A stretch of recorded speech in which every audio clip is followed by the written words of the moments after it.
positivity. Yeah. So this says creating music for video games.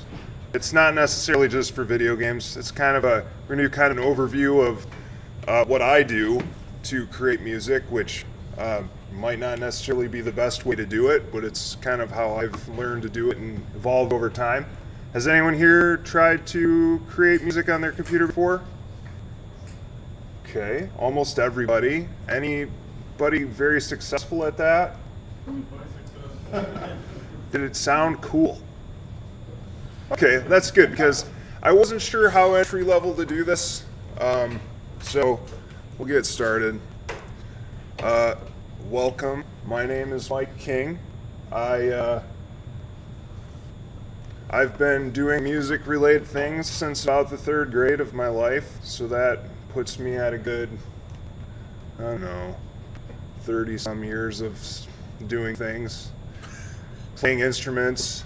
I started doing recording way back when on analog DAT mixer tapes and things like that, 4-track recorders, and then kind of moved into the digital age. So this is a quote because the slide template I used had a thing for quotes, so I looked one up, but I thought it was a good one. It says, in order to compose, all you need to do is remember a tune that no one else has thought of. So I guess part of the good thing about that I recommend is, since we all have smartphones now, we can, if you think of a tune, you can kind of hum it yourself into your video or your recorder or something. That way you don't forget it later. Because I'll think of things sometimes, and by the time I get home and start pounding away at the keyboard, I don't even remember what it was. So, carry a little recorder if you're trying to think of stuff, because there's a lot of steps involved with creating music on the computer, but you don't have to be that good to do it. Because, perfect example right here. Not very good, but I do it. You don't need to be able to read music, in case you thought that might be an issue. It's not. You can just keep doing stuff until it sounds good, right? And you can experiment. So unlike the old days where you had to have the instruments there and have people there and record stuff and everything, you don't have to do that anymore.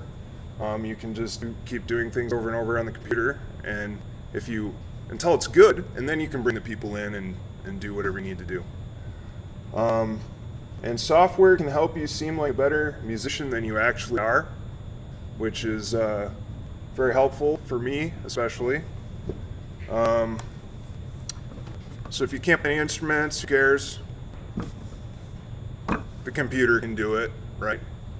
If you don't have any original thoughts, that's what loops are for. Just stick them together until you create one. And if you have the skill to do it all, who cares? Because people will make better music than you, and we see that every day with pop songs on the radio and things like that. So the approach, where to begin? So, it's kind of like, so in the context of video games, you've got your game. You might not have a soundtrack yet, and you need some inspiration. So I just kind of wrote down a few of the things that I tend to look to for inspiration, which is like, what is the overall concept of the project? Is it a horror thing? Is it a sci-fi thing? And then you can kind of start there for your soundscape, what kind of instruments you might want to use or effects and different things like that. What's the story? Is it a happy story? Is it a sad story? That might kind of have a little bit of influence on how you would decide how the music is going to sound. Environments, good example there would be, the Mario games. If you think about the Mario games, you've got the desert level, which kind of has that desert music feel, or the desert world, in the snow world, which kind of has a snow, I don't know, you just know when you hear it that you're in the snow world, right? That's kind of how it works. Then just out of left field, you just can't, none of that stuff work for you, and you just think of something and you make it work, right? So there's a few categories when it comes to game music. There's chiptunes, which is kind of like your old 8, 16-bit sounded stuff. A lot of the indie games these days are bringing that back. There's actually bands that use it with real instruments. There's a lot of good stuff out there. Orchestral, I mean, using, typical orchestra instruments in your music creation. You can take the dynamic approach, which I have a little video we can watch. Hopefully we get sound for that. Which that's kind of more building your music around various parameters as they build up or go away. And then contextual, music that changes based on what you're doing in your project, in your game. Let me see if this is one that I have a link on. So I'm going to minimize this quickly. I'm pretty sure I do. Let me see. Okay. So hopefully I've got audio coming out of here, and we'll try to make this play. Where'd you do it there? It's right here. So this is a little video of kind of like the dynamic style that I was talking about. Might be kind of cool to check out if we get sound.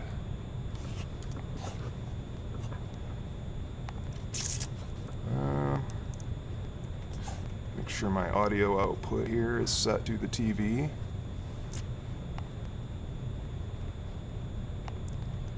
There we go. All right. You get anything? Yep.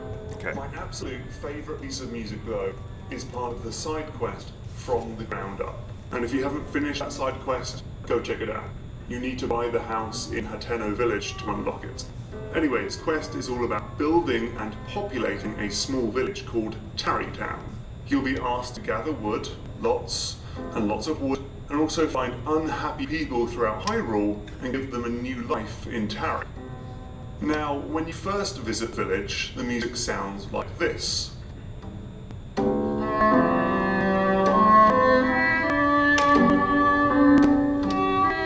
Hopeful, but kind of quiet, just like the town. But as you bring in more and more people, the music starts to evolve. When you welcome the Goron to Tarrytown, the song gains this horn.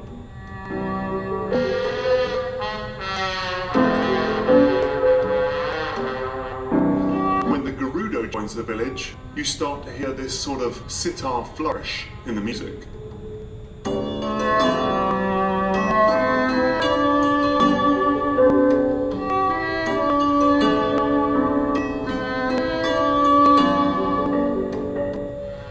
Brings in some wind instruments.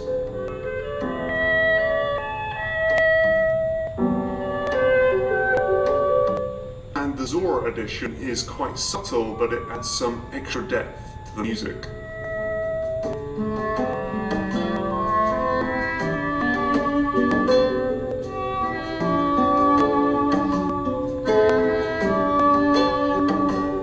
Each additional instrument or melody comes from the main towns in the game, from Goron City to Zora's Domain.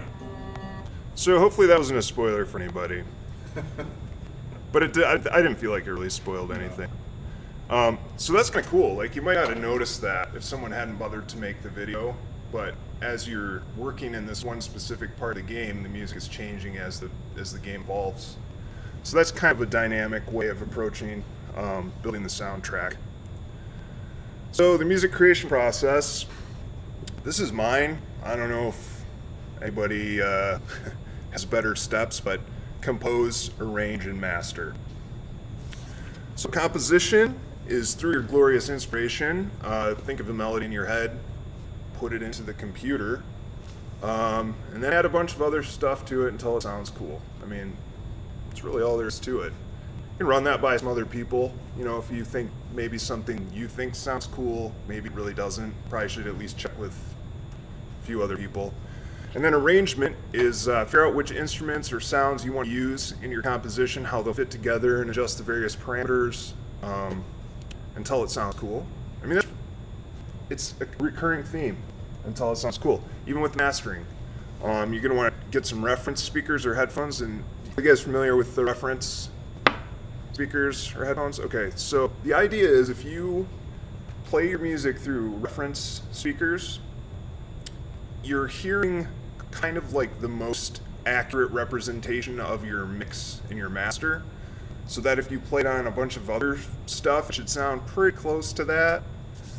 So like, for example, if you're mastering on some Apple earbuds, there's a chance it's probably not going to sound good on a big stereo system or in a car, if that makes sense. So if you use the reference speakers, you can kind of at least ensure that your stuff's going to sound reasonably good across the board, and even then you still might want to try it on some other stuff. So you'll know when it sounds cool. Yeah, so this is what I just talked about. Does it sound cool on everything you listen to? Probably not. Try listening on many types of speakers, adjust your master, and repeat. And you guys, this is an overview. If you know all this stuff, you like this stuff, I'm happy to come back and do an actual demo of these steps. Just kind of a walkthrough. Might be more helpful to understand them. But mastering is basically adjusting your mix, raising the volumes of certain things, adjusting your EQ, your treble, your bass, your different settings like that, flattening out the decibels so that there's not like super loud and super quiet parts. It's nothing worse than listening to music and then all of a sudden it's super sound dynamic. So the tools, how to make it go. Software. Use Digital Audio Workstation, just DAW software. I'll go over a few of those in a minute. Or a chiptune tracker. If you're going to do chiptunes, it's a little different. I have a video of that, but I think I'll just leave it in when you guys get the presentation. You can load it up. But the chiptune tracker's a lot different than standard composition and the DAW software. They actually have plugins that you can use, but it's its own world. I haven't done it. I just know that it's a way to do it. So thought I'd point that out. So for the hardware, you need a computer, obviously, MIDI controller, something like this. This is not really a keyboard, it's a controller, so it doesn't have any sound, right? And I'll go over MIDI a little bit in a minute. Instruments, if you're going to record instruments, you'll need what's called an audio interface, something like this. This is an interface to the computer that will allow you to plug in some of these XLR type inputs or quarter-inch instrument cables. Run them directly to your computer and adjust the gain, because a lot of without an amplifier, if you're running directly to the computer, you need some kind of preamp or something in order to get sound through to the system. So something like this, it's pretty cheap. You can even get junkier ones than this, and it works. Microphones, you could use something like this. To me, that's more of a vocal microphone, but they make microphones specifically for recording instruments like acoustic guitars and. But if you're just gonna make music for a game and you can't play instruments and you can't sing, then really all you need is a computer and the MIDI controller and the software. So then patches. These are kind of like your plugins. So when you record something, you program something in with your MIDI controller, you probably just have a piano sound or whatever. The audio units will allow you to turn that into a violin or whatever type of instrument you want it to be. Samples, pre-recorded audio that you can mix in with your recordings. Loops, pre-recorded audio that you can put together in different fashions to create songs. I put Vocaloids on here because I like those. Is anybody familiar with those? Okay, so it's a software that Yamaha makes, and it's basically programming in singing, which is kind of weird. I'm going to demo that, hopefully, if it works, so you can kind of see how it works. So if you can't sing, you use Vocaloids. It's kind of fun. So some of the digital audio workstation software that I see commonly used or recommended is Audacity. It's a free software. I found it a little bit difficult to use for somebody who doesn't know anything about this stuff. PreSonus Studio One, also another free one. I felt it was a little difficult to use. GarageBand, It's pretty cheap. I think it's like $5-10, somewhere in that range. That's easy to use, I think. FL Studio, which is Fruity Loops. It's a good. It used to be basically just a looping software, but now it's kind of evolved into a whole platform for creating music. It's kind of expensive, but I think it gives you like the ability to work as a beginner all the way up through pro level creation. Ableton Live is an expensive piece of software. It's usually used at the pro level, and then Logic, which is what I use most of the time, is also unfortunately expensive, and it's kind of like it's like a grown-up GarageBand. So if you started with GarageBand, it's really easy to move into Logic because it's all kind of the same, just gives you more options. So other stuff. So tips from a pro, it's me, not really pro, but they're tips from me anyways. And it's to not get overly wrapped up in production.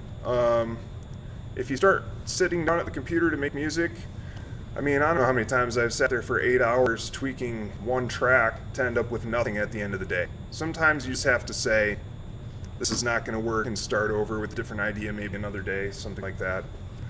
And if you're just getting into it, you don't have to spend a lot of money on anything at first. You can use free software. These MIDI controllers, I mean, you can get some Alesis controllers for like $12 if you want to just basically have a real basic piece of hardware to work with. And then, of course, don't get discouraged. You got to keep trying, and eventually you figure out what works for you, the steps that work for you. So some notable video game composers, you guys might be familiar with many of these.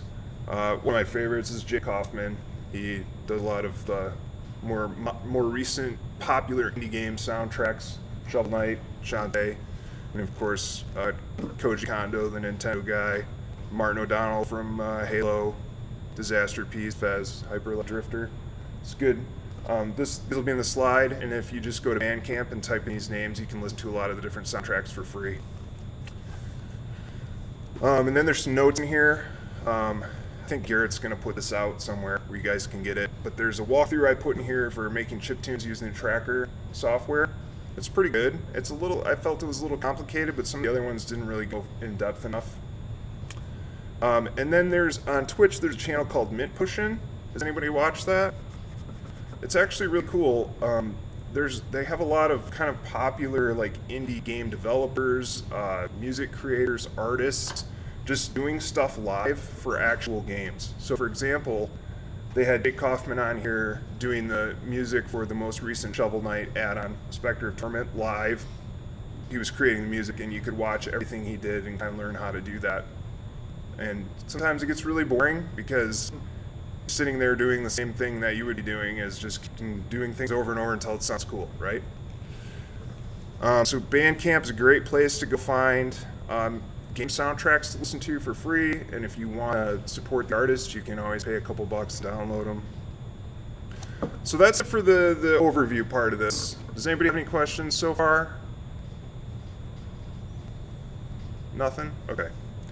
So I'm going to attempt with this to plug this thing in and kind of give you a short demo of some of the things that you can do with a digital audio workstation software, and partially some of this thing called Composer Cloud, which is really cool. And we'll see if it works. Because usually this MacBook is in my studio in my basement at home with like 5,000 things plugged into it. So I don't know if it's, I haven't done this yet, so we'll see what happens.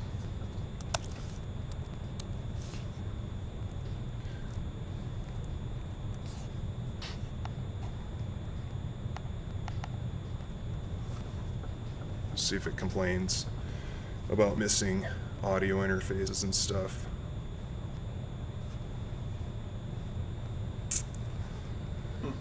Oh, yep. Okay. So, let's see if we get anything here. Nothing.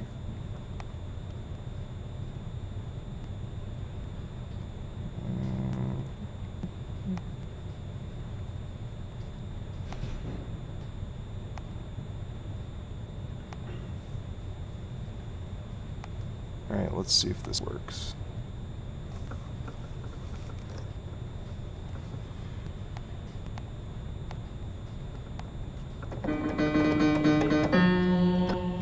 Perfect. So this is Logic. Can you guys see on the screen all right? It's, has anybody used GarageBand? Kind of looks like GarageBand a little bit. But, so ideally what you would do is you kind of start with a blank. I'm not going to go through like a whole thing here. I just kind of wanted to show some stuff basically about MIDI in particular and how it applies to games. Brett and I worked on a game one time. It was called, what was it called? You talking about that? Ballad of Fury? Legendary, yeah. Ballad of Fury. Yeah. And we made a bunch of music for it, and it was a rhythm game. And we used the MIDI data to parse through it. to so parse play through with it, right? So Guitar that, Hero. you know, like when you're playing Guitar Hero and the notes fly by and you hit the thing. So we used the data from the MIDI, which is like notes. It's the different, It's basically like a CSV. yeah, What we hope for the. exactly. So that game was pretty good, except for in the end, you know, it was like we didn't have enough time because it was a game jam, so you could just mash on the keys and then win. Yeah, you could hit all four of them at the same time. Yeah, just keep doing it over and over. All right, so, so for example, this MIDI controller doesn't really have, you know, any sounds in it. All the sounds are being done through the software. So that's just a piano sound, right? From my computer, not from this. And on these control surfaces, you get all kinds of knobs and sliders and pads and different things. The pads are good for drums because you can kind of like play drums on them. So for example, I don't know, if we pick a drum kit for the built-in stuff here.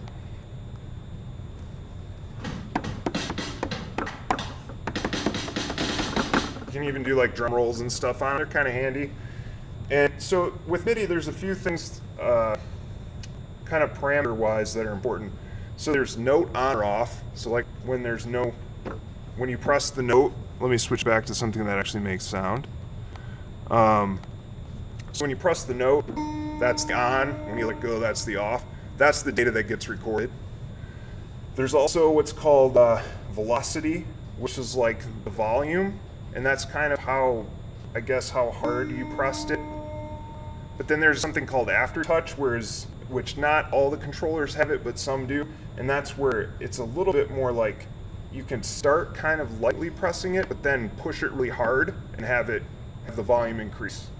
So this one I don't think has aftertouch. Oh, it does, I guess. So whatever. And then there's other stuff in the MIDI data, like the notes, like what note did you press? It kind of works like this. So if we were to record a little melody using this guitar, let's just do. That doesn't sound right.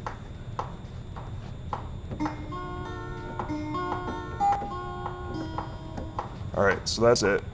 And if we open up this information here, this right here at the bottom is basically the MIDI data that was recorded. This, and you can actually replay it because it's just data. It's not coming from, you know, the keyboard.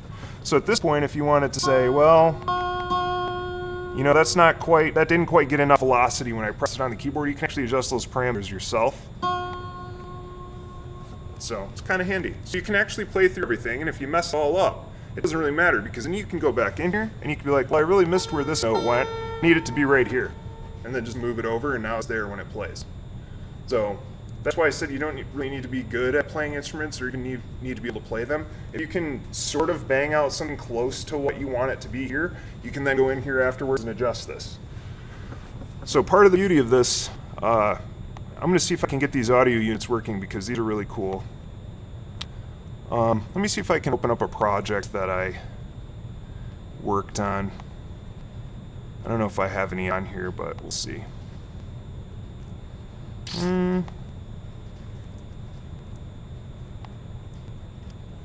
Yeah, I don't think I do. So we'll just record something else real quick.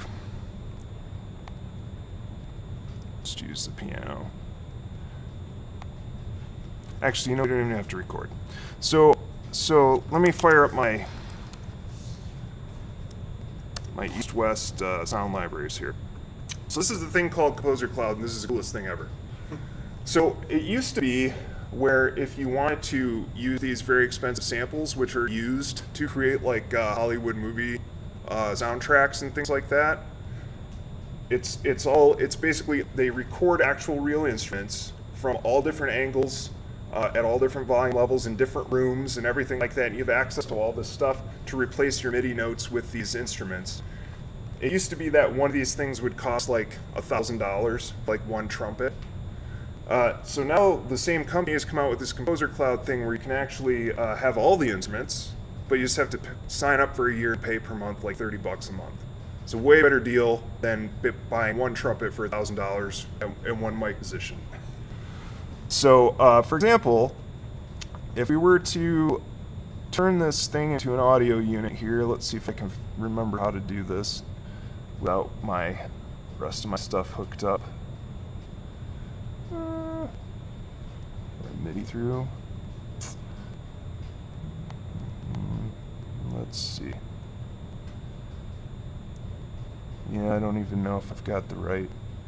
Get off there. Start this back over. See, this is why I should have done this first before I tried to show you guys anything. Well, here's what we'll do.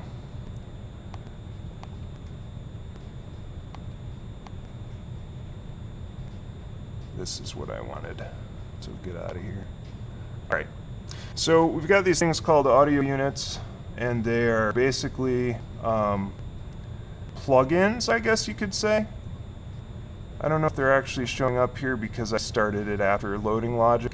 And this is one of the things you'll find with working with these digital audio workstations is you have to do everything like very specifically or it doesn't work. That includes plugging in your audio interface, your MIDI controller. If you don't do it right, it doesn't show up the way you expect it to. See if I can get this loaded. If not, I'm going to give up. I'll show you guys next time. Go away.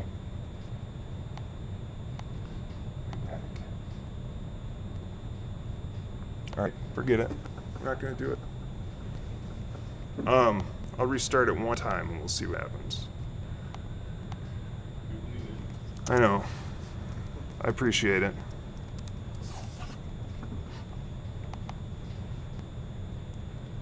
This is my life here. I work at OST and every time I do a demo, nothing works.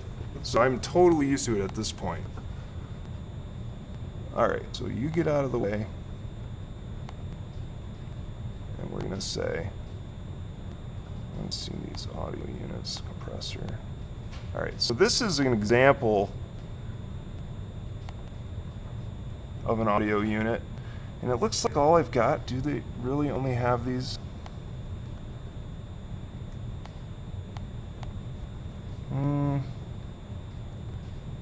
Well, it's not very fun. Just doesn't look like it's gonna let me pick anything. Yeah, it's only got the Apple samples on here. Okay, well anyway, let's just goog up a video here real quick.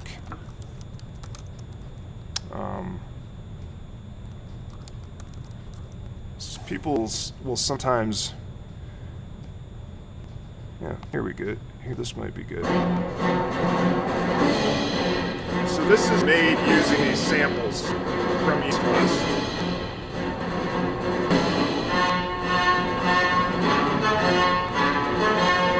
Pretty close to realistic instrument-wise.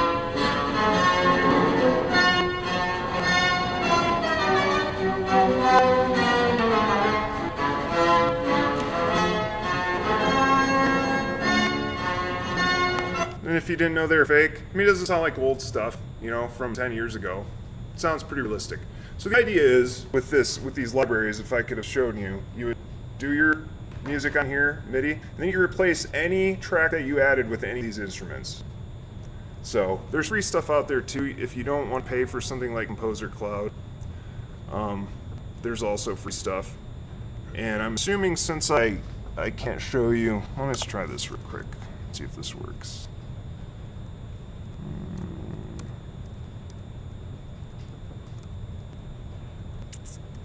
Nope. So I guess that's it, since I didn't practice my demo beforehand. Does anybody have any questions now?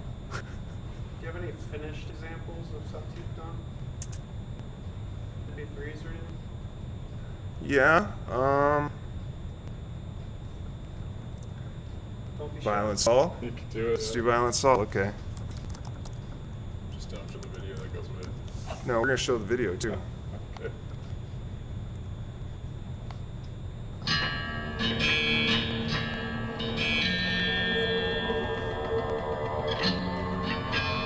It says some real instruments that I recorded, plus samples, plus it's got a little bit of.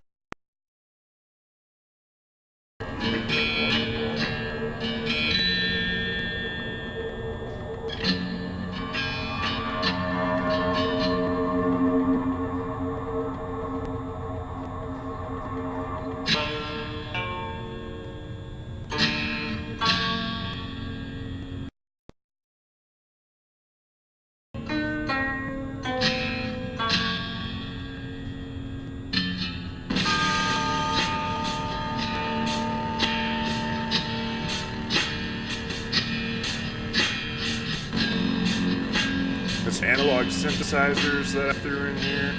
So there's even banjo in there. You can hardly hear it though.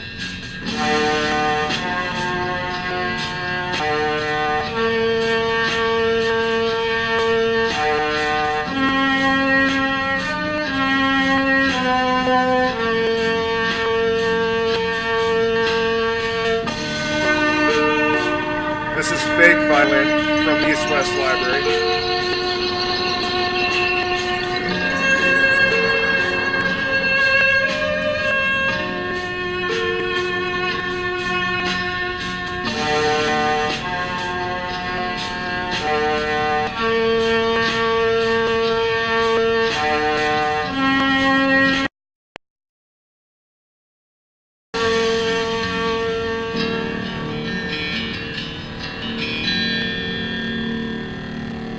You had to play it through to the end because of this right here. Ready? Eagle screech. All right. So that's a little bit of a trailer music I made for somebody's game here. Have you guys seen that game before? Violent Soul? No. So one of our coworkers here is working on that. So I threw that track together in a couple hours in the afternoon.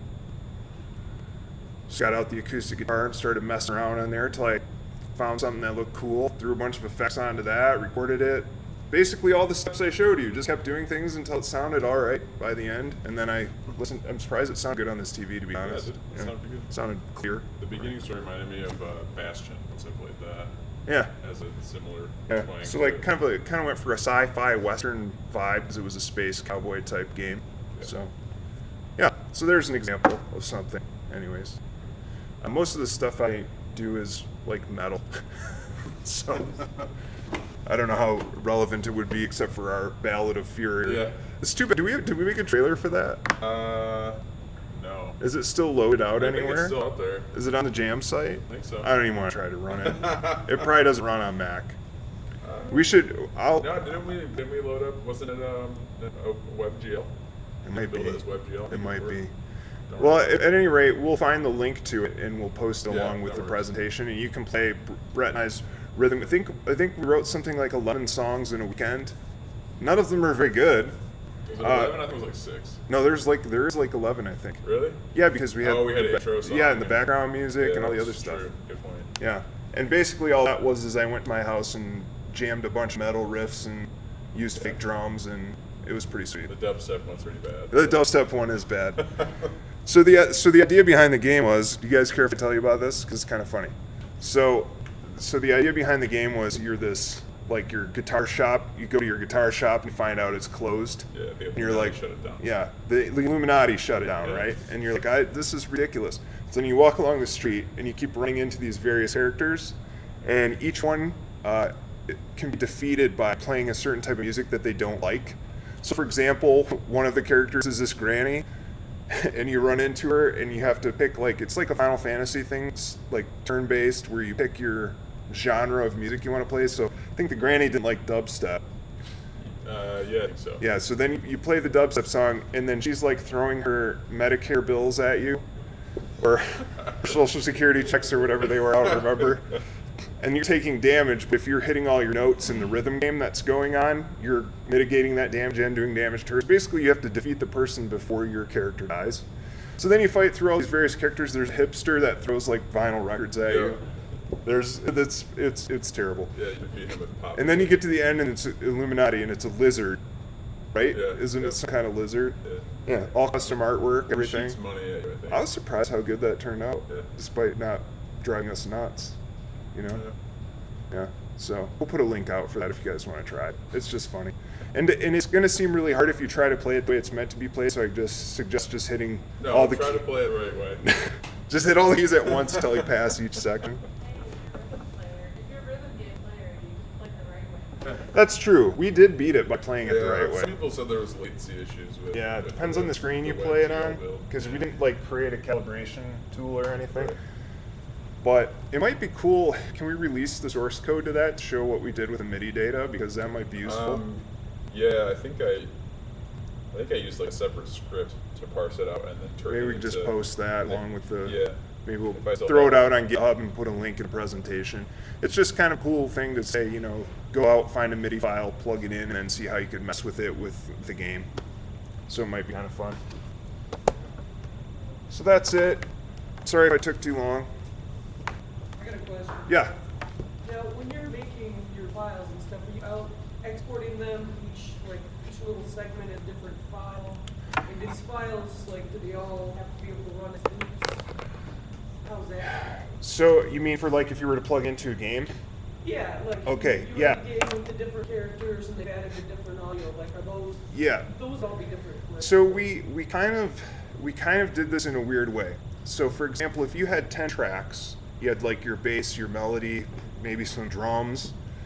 Depending on which part of the rhythm game you wanted to use as the rhythm, like if you were going to go against the bass or guitar drums, just like in Rock Band, we would have the two that were not focused be kind of merged together as one track playing, and we would split the MIDI out just for the melody line or something, and then that would be the one we ran our checks against data-wise. So basically, when you're working in a digital audio workstation, you do each track separately, and you can bounce 3 and 2 or 1 and 5 or whatever you want to do to 2 separate files. But are they, you exported this file, Mm-hmm. have you built it so the end of this will loop back and so it can run as, I'm not really good at playing video games, so I'll stay in the room for 5 hours or whatever. Yeah, I know what you're. Those are, I know what you're asking. Basically, there's some tricks to that. If you're making a track that's 1 minute long and you want it to loop, you definitely want to make sure the end of your track and the beginning of your track kind of meld together. And what I usually do to test that is I just duplicate it over and make sure it can run through twice. And then I chop the last half of it, and then I let whatever game engine I'm Unity can loop tracks over and over. So we just give it the 1 minute of music and let it loop that over and over. That's what we did for the game. you want to keep your files as slow as possible.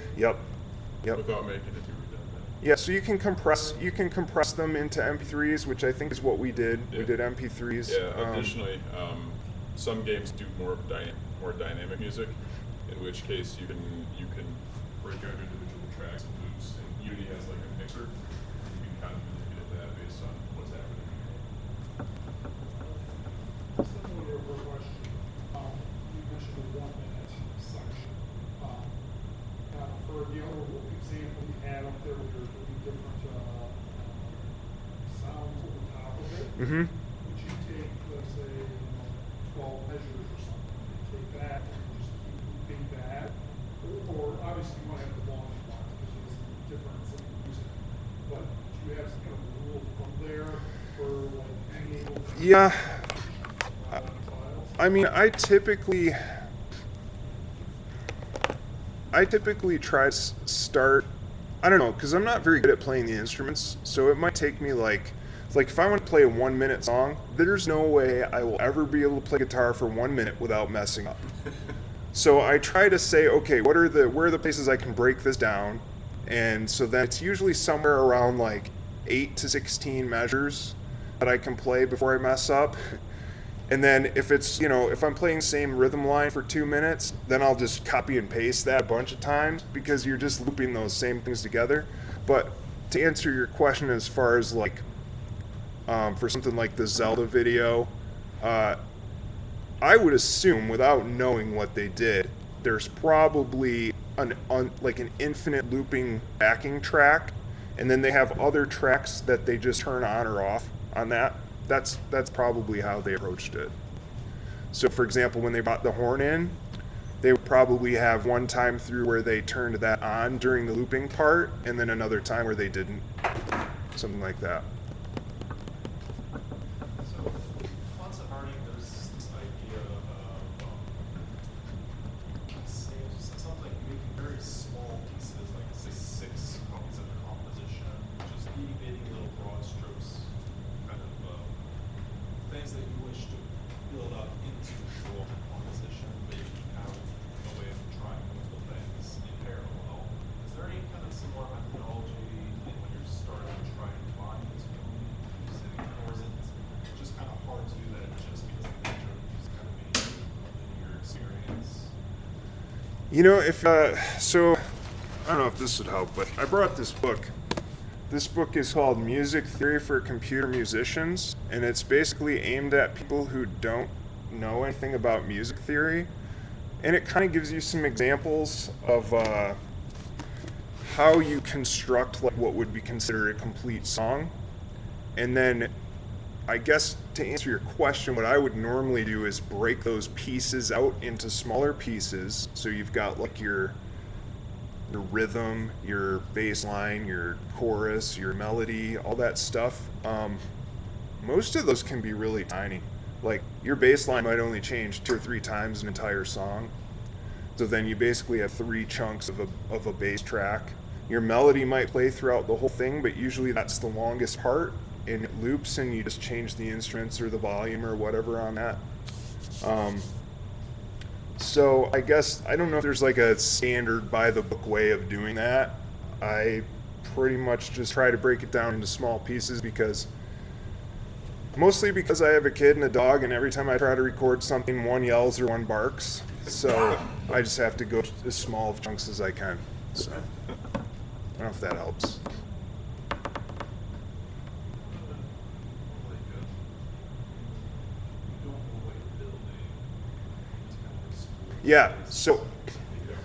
So for that, that's why I love this thing, because I will sit there and if I think of something during the day, I'll try to just hum it in my head so I can remember it for later or record it to my phone. I'll sit down and I'll try to match that on here, and then I just keep throwing stuff at it. I don't really have a full plan when I go into making a song. I just start out with like one thing, like a beat, like a very short melody or something, then I just keep adding to it. And if you don't know anything about like notes or anything, like keys and different notes that work all together, you can just keep pressing stuff until you're like, okay, that one goes with it. And then where can I build from there? And then I don't think I've ever sat down and been like, this is how I'm going to make my song. I always start out with like just this little thing, and then I turn it into the whole big thing. Just kind of explore, just keep messing with stuff. And that's the beauty of, using the computer, because you can just delete and do it again. Or like I showed, move the MIDI file around a little bit, swap the tracks out, change the instrument. You'll never do something like where you're working on, say, 6 completely different tunes that are trying to evoke the same feel. Yeah, so a good example of that is, again, think about like the Mario games.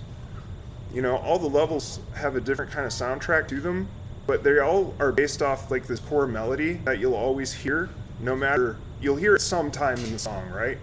So they came up with the Mario Galaxy is a great example of that. They came up with the kind of the core melody of Mario Galaxy, the da da da da da da, and then if you listen to every single track on that soundtrack, you can tell that the rest of it was built around that, but just changed for the context of what level it was or what the environment looked like or something like that.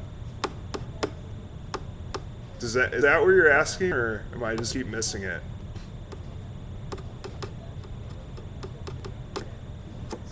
Okay. All right. Does anybody have any other questions? Now, you mentioned that you'll be somewhere and you're like, Mm-hmm. whatever. Are you gonna like email that to yourself and import it? Or you just like, oh yeah, yeah. There actually is software to do that, but like what I'll do is I'll just record it and then I'll just play it and I just try to match my notes on here, you know, until it sounds good. And sometimes in doing that, I'll be like, actually, this sounds better, like, you know, than what I came up with. So, All right, thanks for letting me talk.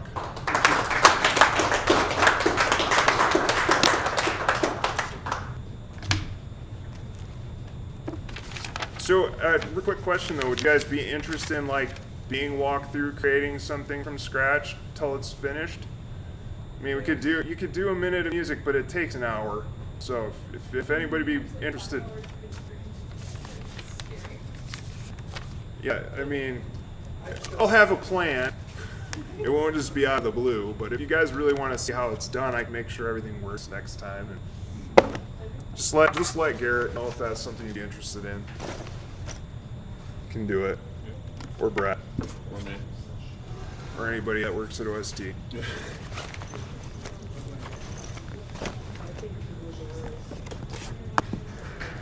Are we gonna have to give Larry money for that? For recording his You game? should give us money for that. Let's see that. It was advertising. It was. It was good advertising. Bonsall Worlds. Steam Greenlight.